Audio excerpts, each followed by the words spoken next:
The story of the 1992-93 Premier League season.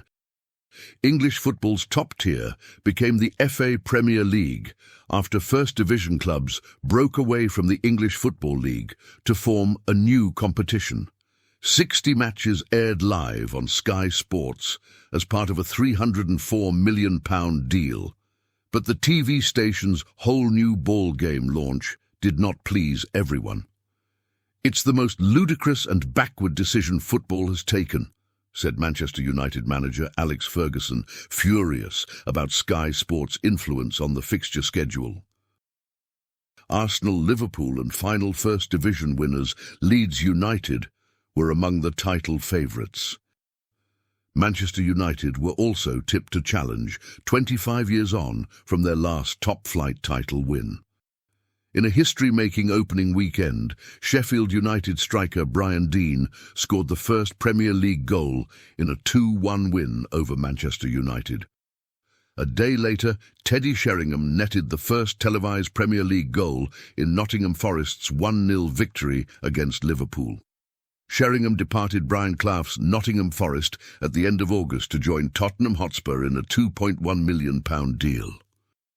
In another early-season transfer, Liverpool manager Graham Souness allowed Dean Saunders to join Aston Villa for £2.5 million. "He gets goals," Aston Villa manager Ron Atkinson said. "That's his lifeblood. That's what he does well." Saunders quickly formed a lethal strike partnership with Daly and Atkinson, and both men were on target in Aston Villa's 4-2 win over Saunders' former club Liverpool. 10 games into the season, Mike Walker's Norwich City surprisingly led the way, thanks to the goal-scoring feats of summer signing Mark Robins. Kenny Dalglish's newly promoted Blackburn Rovers also mounted a serious title challenge, with Alan Shearer quickly repaying his £3.5 million transfer fee. At the other end of the table, Liverpool's title hopes already looked over, while Nottingham Forest were deep in relegation trouble after a run of 6 consecutive defeats. In October, second-placed Blackburn hammered top-of-the-table Norwich 7-1 to establish themselves as genuine title contenders. Blackburn's success proved controversial due to the financial backing of their owner, Jack Walker. Dubbed the most unpopular man in English football by The Independent, many accused Walker of trying to buy his way to the title. Manchester United, meanwhile, endured a 7-game winless streak and struggled for goals after new signing Dion Dublin suffered a broken leg. A bid for Sheffield Wednesday striker David Hirst was rejected, so Alex Ferguson swooped for Leeds United's polarising French forward Eric Cantona. "The French and the Scots have a great old alliance," Ferguson told Sky Sports. "I'm hoping this is part of a new alliance." With Cantona on board, Manchester United's results improved, and Ferguson's side soon climbed back up the table. The same could not be said for Blackburn, as they were dealt a crushing blow when main man Alan Shearer snapped his right anterior cruciate ligament in a 3-1 win against Leeds on Boxing Day. Shearer's season was over, and so were Blackburn's title hopes. Off the pitch, Wimbledon midfielder Vinnie Jones received a record £20,000 fine due to his involvement in a video entitled "Soccer's Hard Men." The VHS showcased the nasty side of the game, with Jones sharing tips on how to rough up opposition players. "Would you want Gary Lineker in the trenches with you?" Jones asked in one clip. "Or would you want Vinnie Jones in the trenches with you? Because, at the end of the day, you know Vinnie Jones will get out the trench and run towards the enemy, whereas I think Gary Lineker would sit in the trench and say, 'After you.'" Wimbledon chairman Sam Hammam banned the video from the club shop and branded Jones a mosquito brain for participating in the project. At the end of December, Manchester United and Aston Villa sat 3 points behind Norwich at the top of the table. Arsenal and Liverpool were having less than impressive seasons, while new signing Mickey Quinn scored 10 goals in 6 games for Coventry City. Nottingham Forest continued to prop up the table, and Howard Wilkinson's Leeds were only 4 points above the relegation zone.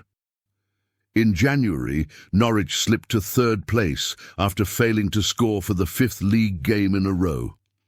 "It's not going to get easier," Norwich manager Mike Walker told Sky Sports. "So we've got to stand up and be counted. Again, it's not a crisis as far as I'm concerned." The Canaries scored 6 goals in their next 3 games to return to the top of the table.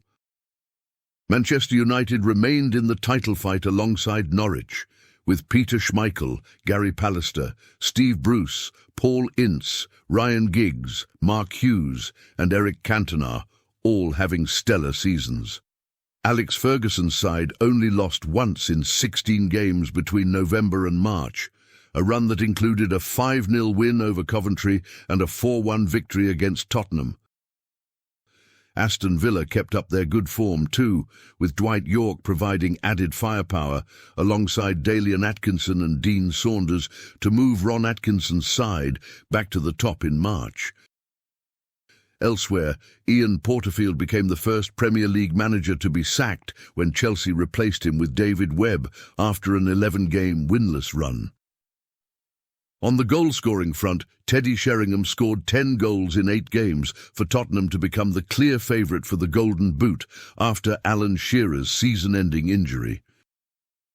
By the end of March, a run of 4 wins in 5 matches moved Norwich to the top of the table. Aston Villa and Manchester United both had a game in hand over their title rivals, with crucial fixtures still left to play. Nottingham Forest looked on course to make a great escape after an upturn in fortunes, while Oldham Athletic and Middlesbrough were in serious danger of going down. At the top, Norwich's unlikely title challenge came to a halt following 2 defeats in April. After losing 3-1 at home to Manchester United, Mike Walker's side were thrashed 5-1 by Tottenham 4 days later at White Hart Lane.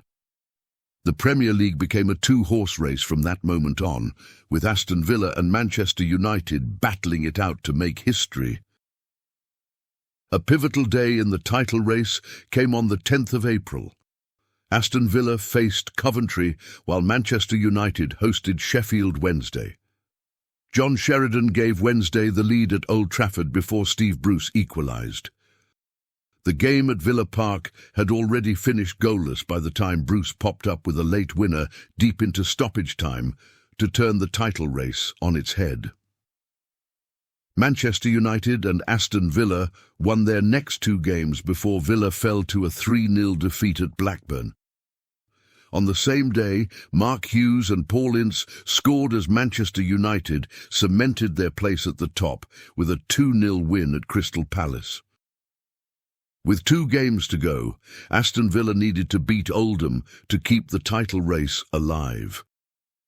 Nick Henry scored the only goal of the game as Villa lost 1-0, a result that crowned Manchester United as the inaugural winners of the FA Premier League. "We should have taken them to the wire," Aston Villa manager Ron Atkinson told Sky Sports. "I think we've handed it to them on a plate." As Manchester United celebrated their title win with a 3-1 victory over Blackburn, all eyes turned to the bottom of the table. Nottingham Forest's relegation was confirmed after a 2-0 loss at home to Sheffield United. Brian Clough, the club's legendary 2-time European Cup-winning manager, retired at the end of the campaign. Middlesbrough were also relegated after Sheffield United beat Everton 2-0 to secure their own safety, and the final relegation spot went to Crystal Palace after Oldham remarkably won 3 games in 6 days to climb out of the bottom 3. Aston Villa defender Paul McGrath was voted the PFA Players' Player of the Year by his fellow professionals, while Manchester United winger Ryan Giggs won the Young Player of the Year award. The Golden Boot went to Teddy Sheringham, who scored 21 goals for Tottenham and once for Nottingham Forest to top the scoring charts. The final Premier League table confirmed Crystal Palace, Middlesbrough and Nottingham Forest's relegation to Division 1. Leeds, fourth favourites for the title, finished just 2 points above the drop zone. In the top half, 10th-placed Arsenal won 2 cups but struggled in the league, while Norwich pipped Blackburn to a UEFA Cup spot in third. Ultimately, the 1992-93 Premier League season was all about Manchester United. Alex Ferguson's masterful leadership saw the club end a 26-year title wait, setting the stage for 2 decades of dominance over English football. If you enjoyed this video, please subscribe for more classic football stories. You can also visit deefaxfootball.com for a range of retro gifts, including a 500-question Premier League quiz book and more than 60 nostalgic football canvases. Alternatively, click the link on screen to take another trip down football memory lane.